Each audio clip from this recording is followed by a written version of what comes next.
Hello guys, તો આપણે આવી ગયા છે હનુમાન દાદાના મંદિરે અને બે ભક્તો આવીને બેઠા છે હનુમાન દાદાના મંદિરે અને પૂજા કરી રહ્યા છે. તો આપ જોઈ શકો છો કે અહીંયા અમારા ગામના પાદરે હનુમાન દાદાનું મંદિર આવેલું છે. અમે અત્યારે શનિવાર હોવાથી ત્યાં આગળ અમે દર્શન કરવા ગયેલા છીએ.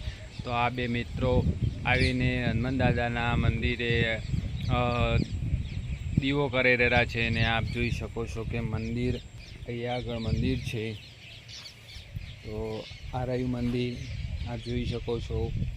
અને આ બે મિત્રો હનુમાન દાદાના મંદિરે આવીને અગરબત્તી દીવા કરી રહ્યા છે.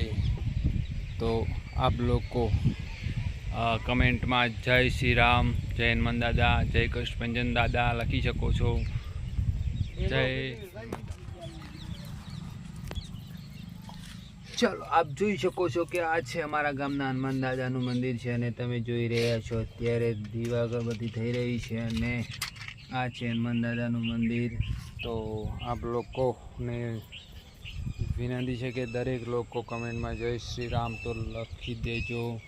અને આ બનાવેલો ઓટો છે પણ બરોબર બન્યો નથી, એટલે એને તોડીને ફરી નવો બનાવવાનો છે.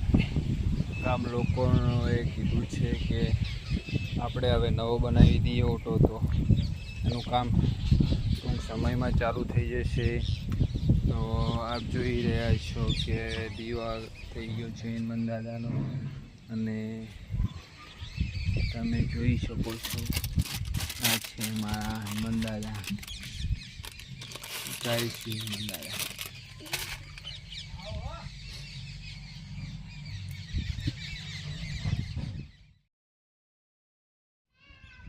तो गाइस, आप देख सकते हो कि इधर बारिश चढ़ के आ रही है, अभी इधर आ रही है, इधर आ रही है, देख सकते हो. तो मारे है ने અહીંયાથી પાણી પડે છે,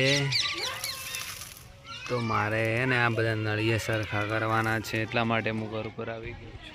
તો ગાઈસ, આપણે કામ પૂરું થઈ ગયું છે કે અહીંયા જે મારે નાખવાના હતા નળિયા ભીડાવાના, તમે નળિયા ભીડી દીધા છે અને તમે જોઈ શકો છો કે અત્યારે વરસાદ ચડીને આવી રહ્યો છે અને હું મારા ઘરના ઉપર ચડી ગયેલો છું. અને આ વ્લોગ તમે પૂરો જોજો, મજા આવી જાય છે. અને લાઈક, સબસ્ક્રાઈબ, શેર કરી દેજો કે જેથી કરી જોરદાર વરસાદ ચડીને આવી રહ્યો છે અને મારે કામ ચાલુ છે દૂધ ભરવાનું. તો આપણે તો બંકો આજે તો પલળવાનો નક્કી જ છે. હા બોલો. હા ઓકે, તમે આગળ જરા રહેશો તો વરસાદને એ મંગાવી છે. તો ગાઈસ દેખ શકતે હો, એ અમારા ગામના એક મિત્ર છે. આ છોકરો ભણવા નહીં જતો, એ છોકરા અમદાવાદ અમમ કર. હેલો ગાઈસ, જીભ નહીં કાઢવાની.